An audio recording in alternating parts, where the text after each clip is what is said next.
Are you really still listening? You know there's only 5 of you right now. But here's to you 5.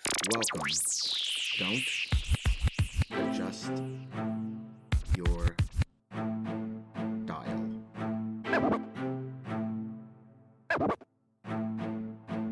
Let's go, Lo-Fi Poli-Sci. Michael Pickering here talking about our famous question. What's going on in the world today?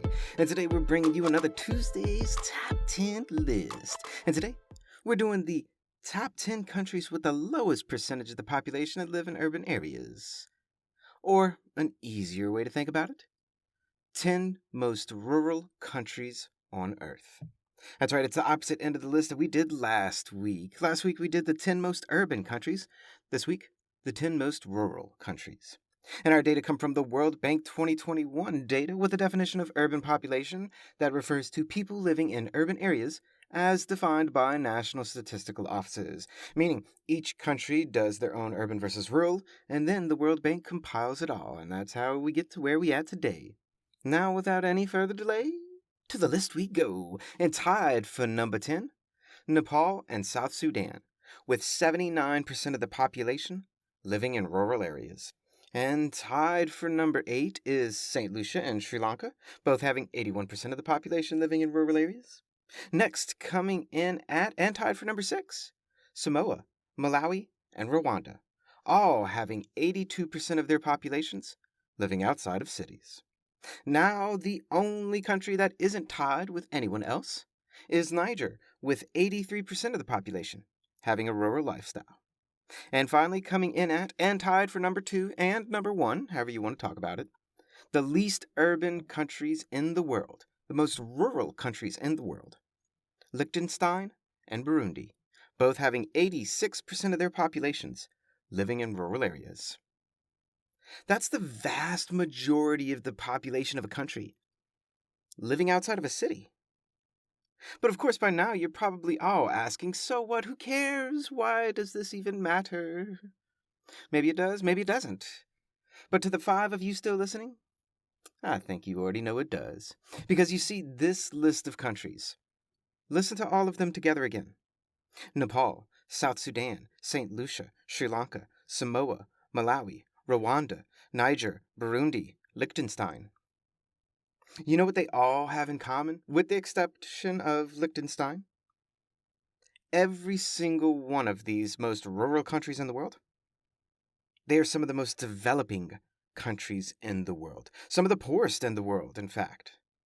Because you see, urban versus rural, it's a pretty good indicator of economic performance in the way of industrialization, in the way of manufacturing, service industry. Basically, urban areas are hubs for commercial and industrial activity. They're moneymakers, and more people live there to make more money, spend more money, and make more money. And you know how it goes. Now, check the quick recap of the most urban places on Earth from last week: Malta, Uruguay, San Marino, Belgium, Qatar, Bermuda, Monaco, Nauru, Kuwait, Singapore. In this list, they're some of the highest GDP per capita countries in the world. And go figure, they're also the most urban. And right now, or at least by our 2021 World Bank numbers, the global average. What's the global average for urban versus rural? Meaning, how many of the almost 8 billion people on Earth, where do we live? 56% of the global population live in urban areas. 44% of the global population live in rural areas. Now, from here, the next obvious, or at least obvious place for me to go in my way of thinking is, well, how do we help these rural countries develop further? Question mark. Now, there's a few things about that question in regards to our list today. And firstly, does our list today imply that there needs to be a certain level of urbanization in order for a country to hit a certain level of development? Well, no, our list doesn't necessarily imply that. But I'm going to say it, that yes.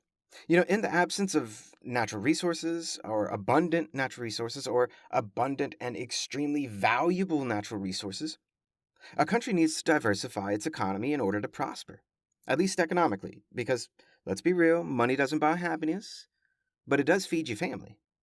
Cities are great ways to help diversify an economy because all the people who live there have different needs, they have different wants, different desires, and as a byproduct, people will create the goods and services for those different wants and needs.